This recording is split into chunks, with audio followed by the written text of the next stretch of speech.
दर्शकों, इस समय हम तवी पुल का जो चौथा ब्रिज है भगवती नगर के पास वहां मौजूद हैं और तस्वीरें आपको दिखा दें तो टेम्परेरी ब्रिज जो तैयार किया गया था आप देख सकते हैं आर्मी द्वारा, उसके साथ ही जो सड़क जो पुल था जो ढह गया था उसकी जो सड़क है उसको आज यहाँ पर काफी हद तक भर दिया गया है। दो तरफा वाहन जो है वो चल रहे हैं।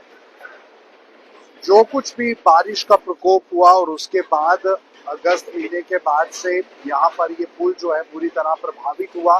आर्मी द्वारा यहाँ पर चौथे पुल के पास ये टेम्परेरी ब्रिज तैयार किया गया, लेकिन उसी के साथ ये हिस्सा जो है वो पूरा जो है वो बैठ चुका था। पूरी तरह से ये हिस्सा जो है वो गाड़ियों की आवाजाही के लिए पुल का बंद था, लेकिन अब सिर्फ 10 दिनों के भीतर इस सड़क को फिलहाल तैयार कर दिया गया है। मिट्टी भरकर पुल का जो ये हिस्सा है उसको तैयार कर लिया गया है और अब गाड़ियों की आवाजाही जो है आप बहुत आराम से देख सकते हैं कि फिलहाल ट्रैफिक की प्रॉब्लम जो काफी समय से हो रही थी उसकी समस्या को कहीं ना कहीं यहाँ काफी हद तक कम कर दिया गया है। अभी टेम्परेरी बेसिस पर जो पुल है तवी ब्रिज का जो ये हिस्सा है उसमें मिट्टी भरकर जो है यहाँ पर गाड़ियों की आवाजाही के लिए सुनिश्चित कर दिया गया है। वहीं दूसरी तरफ अभी भी जो काम है जेसीबीज और क्रेन्स के माध्यम से वो चल रहा है ताकि ये जो सड़क टूटी है इस सड़क को भी भरा जाए।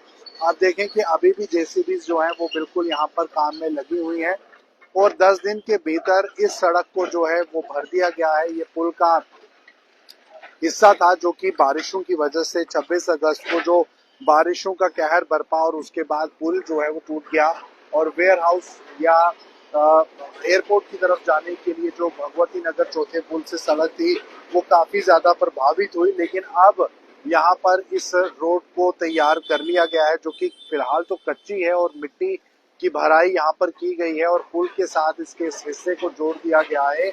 लेकिन लोगों की परेशानी जरूर कम हुई है। एक तरफ से भगवती नगर के लिए जो गाड़ियां बेली चराना से आ रही हैं वो भगवती नगर के लिए इस पुल के माध्यम से चल रही हैं। वहीं दूसरी तरफ जो भगवती नगर से गाड़ियां आ रही हैं वो बेली चराना और वेयर हाउस की तरफ भी जा रही हैं।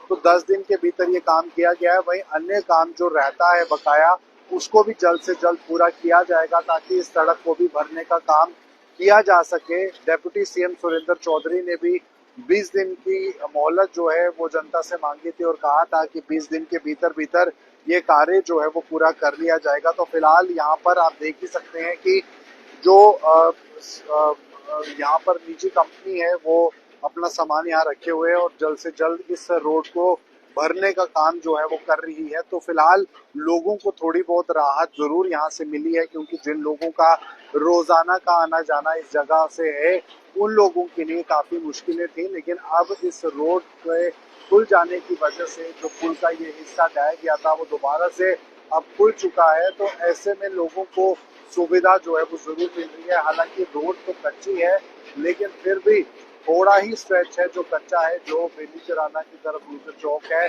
यहाँ से जुड़ेगा। और ऐसे में जैसे कि मैंने आपको बताया कि 10 दिन के भीतर जो है ये काम हुआ है, अभी भी बाकी काम चल रहा है। यहाँ नीचे अगर आप देखें तो पत्थरों की कंक्रीट को तैयार किया जा रहा है। सारे पत्थरों को जोड़कर यहाँ पर जो ये शीट है जो आयरन शीट है उसके साथ तैयार करके यहाँ पर बांधा जा रहा है ताकि जो तभी का लेवल है उसको सुनिश्चित किया जाए, मजबूती दी जाए। हालांकि बारिशें कुछ इस कदर रही कि इतने बड़े बड़े जो कंक्रीट की वॉल्स थी ये भी ढह चुकी थी, लेकिन अभी भी जो हिस्सा बचा है उसको और बचाने की कोशिश यहाँ पर हो रही है। तो फिलहाल ये इस समय की खास बड़ी जानकारी तभी चौथे पुल का टेम्परेरी पुल जो तैयार किया गया था उसके साथ का ये हिस्सा काफी हद तक कंप्लीट हो चुका है और अब उम्मीद है कि जल्द से जल्द यहाँ पर जो कार्य है वो कंप्लीट होगा और लोगों को जो एक सहूलियत है वो जल्द से जल्द मिलेगी। फिलहाल इस कच्चे रोड पर जो गाड़ियां हैं वो आवागमन जो है वो कर रही हैं। बेली चराना से जाने वाली या बेली चराना से भगवती नगर को जाने वाली गाड़ियां जो है वो इस पुल के इस हिस्से